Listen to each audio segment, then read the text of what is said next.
Movie की starting में हम दो बच्चे को देखते हैं जिसका नाम रिचर्ड और एमिली होता है और ये दोनों कजन्स होते हैं। वो दोनों अपने फादर के साथ एक शिप पर होते हैं और शिप पर एक कुक और भी कई मुसाफिर मौजूद थे। वो सभी अपनी यात्रा पर जा रहे होते हैं। तभी अचानक से उनकी शिप में आग लग जाती है जिससे वहाँ भगदड़ मच जाती है। रिचर्ड और एमिली उसके फादर उन्हें दूसरी बोट पर बिठा देते हैं जहाँ पर उनका कुक पैडी भी था, बट उनके फादर उनके साथ नहीं होते। वो अपने बच्चों से अलग हो जाते हैं। सभी बच गए थे लेकिन वहाँ ज्यादा धुआं होने की वजह से सब अलग अलग हो गए थे। अब सुबह हो जाती है। हम देखते हैं कि रिचर्ड और एमिली और उसका कुक पैडी एक साथ होते हैं। तभी वो एक खूबसूरत से आइलैंड को देखते हैं जिसकी ओर वो तीनों निकल जाते हैं। वहाँ जाके उनको काफी अच्छा लगता है और वहाँ पीने के लिए पानी और खाने के लिए काफी चीजें थी। वो सभी बहुत खुश हो जाते हैं। लेकिन वही रिचर्ड को एक इंसानी खोपड़ी मिलती है जिससे पैडी को कुछ ठीक नहीं लगता, इसलिए वो वहाँ से चला जाता है। अब हम देखते हैं कि एमिली लाल बेरी खा रहे होते हैं जिसे पैडी खाने से मना करता है क्योंकि वो जहरीली थी। अब हम देखते हैं कि पैडी रिचर्ड को फिश पकड़ना सिखाता है और उन्हें काफी चीजें सिखाता है जैसे खाना बनाना और घर बनाना।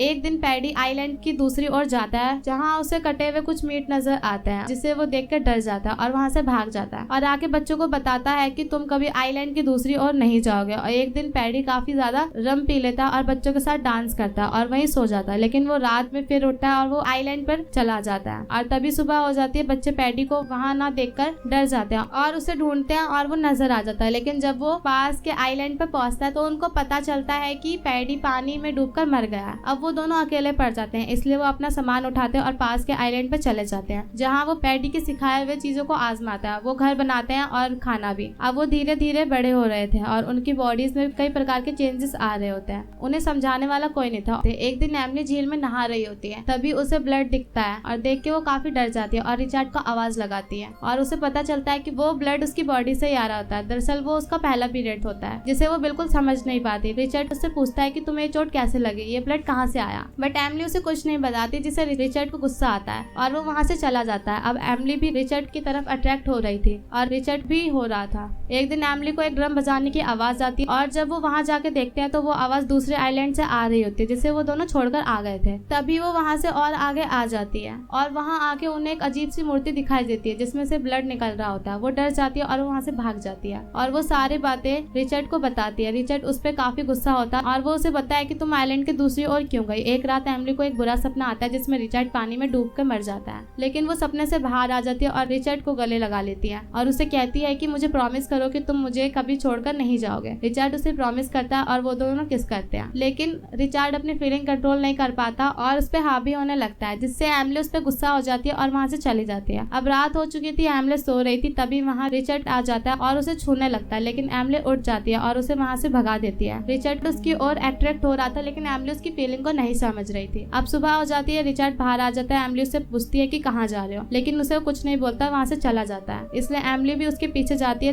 देखती है कि रिचर्ड कुछ कर रहा होता है लेकिन एमिली को समझ नहीं आता कि वो क्या कर रहा है। एक दिन रिचर्ड एक शिप देखता है और वो सीधा घर की ओर भागता है क्योंकि उन्होंने सिग्नल देने के लिए कुछ लकड़ियां इकट्ठा कर रखी थी जिससे वो जलाकर सिग्नल दे सकते हैं। वो शिप एमिली ने भी देख ली थी लेकिन वो लकड़ियां नहीं जलाती। जब रिचर्ड आके उससे पूछता है कि तुमने लकड़ियां क्यों नहीं जलाई, तो वो कहती है कि मुझे यहाँ से नहीं जाना और मैं यहीं रहना चाहती हूँ। लेकिन रिचर्ड यहाँ बिल्कुल नहीं रहना चाहता, इसलिए वो एक नाव बनाता है और कुछ सामान लेके वहाँ से निकल पड़ता है। लेकिन उसे कुछ दूर जाने पर उसकी नाव टूट जाती है और एमिली उसका मजाक उड़ाती है। उसे कहती है कि मुझे पता है कि तुम उस दिन क्या कर रहे थे। रिचर्ड उसे बोलता है कि ये गलत है, तुम मुझे छुप छुप के देखती हो। तो एमिली भी उसे कहती है कि तुम भी मुझे छुप छुप के देखती हो। अब उन दोनों में बहस हो जाती है और एमिली उसे एक नारियल फेंक के मारती है जिससे वो गिर जाता है और वो उसे एक चाटा मारता है और जाके एमिली का सारा सामान निकाल के बाहर फेंक देता है और उसे वहाँ से भगा देता है। अब वो एमिली एक छोटे से गुफा में रहती है और ऊपर से बारिश भी हो रही थी। लड़ाई की वजह से वो दोनों अलग हो चुके थे। तभी एक दिन एमिली उसकी स्टैचू के पास जाती है और उस पर फूल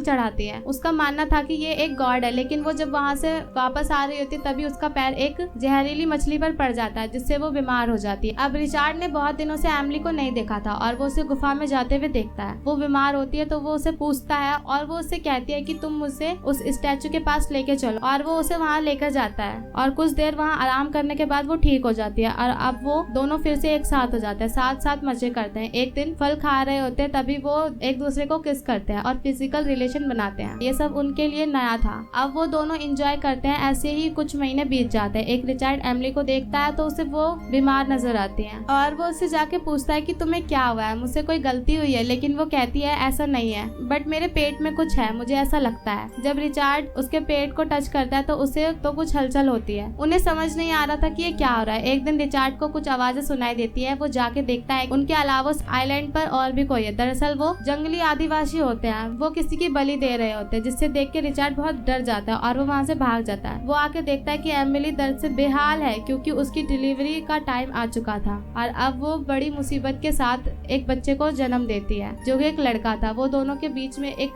नया मेहमान को देखा गया। वो दोनों बहुत खुश हो रहे थे और उसे बहुत प्यार करते हैं। एक दिन एमिली उसे तैरना सिखाती है और ऐसे में टाइम कटता रहता है और अब उनका लड़का भी बड़ा हो चुका था। अब वो 2 साल का हो गया था। एक दिन वो बीच पर खेल रहे होते हैं, तभी रिचार्ड के पापा वहाँ एक बोर्ड लेकर आ रहे होते हैं, लेकिन उसके फादर को वो तीनों कोई टूरिस्ट लगते हैं, इसलिए वो वहाँ से चले जाते हैं। अब रिचार्ड और एमिली भी वहाँ से जाना नहीं चाहते थे क्योंकि वो यहाँ बहुत खुश थे। एक दिन वो उस पुराने आइलैंड पर पहुँचते हैं जहाँ वो सबसे पहले आए और अपनी पुरानी चीजों को देखकर अपना पास्ट याद करते हैं। तभी उनका बेटा अपने वहाँ से लाल बेरी अपने पास रख लेता है जो कि काफी जहरीली थी। एमिली उसको लेकर नाव पर बैठ जाती है। तभी उसका बेटा गलती से नाव की पतवार को नीचे गिरा देता है और वो उसे उठाने की कोशिश करता है, लेकिन वो उसे नहीं ले पाती। अब रिचार्ड पीछे से कुछ फल लेकर आता और वो पानी में कूद जाता है। तभी उसके पीछे एक शार्क आ जाती है, इसलिए एमिली उसे बचाने के लिए दूसरी ओर पतवार फेंक के मारती है। अब उनके पास एक भी पतवार नहीं था, इसलिए वो अपने आइलैंड पर जा रहे होते हैं और वो समंदर के बीच में पहुंच गए थे। ना उनके पास खाना था और ना ही उनके पास पानी था, इसलिए वो बचने के लिए उनका बेटा लाल बेरी को खा लेता है जो वहाँ से लाया था और उनका बेटा सो जाता है। वो उसे देखता है कि वो लाल बेरी खा के मर गया है, इसलिए वो दोनों भी लाल बेरी खा के मरने का डिसाइड करते हैं और वो आधा खा लेते हैं। तभी रिचार्ड के फादर उस नाव को देख लेते हैं, तभी वो वहाँ पहुँचते हैं और ये मूवी यहीं पर एंड हो जाती है। इसका दूसरा पार्ट भी अवेलेबल है, अगर आपको देखना है तो हमें कमेंट सेक्शन में जरूर बताएं और अगर वीडियो पसंद आए तो वीडियो को लाइक करना ना भूलें। ऐसे इंटरेस्टिंग वीडियो के लिए हमारे चैनल को सब्सक्राइब कर दें। तो मिलते हैं नेक्स्ट वीडियो में, जब तक के लिए बाय बाय।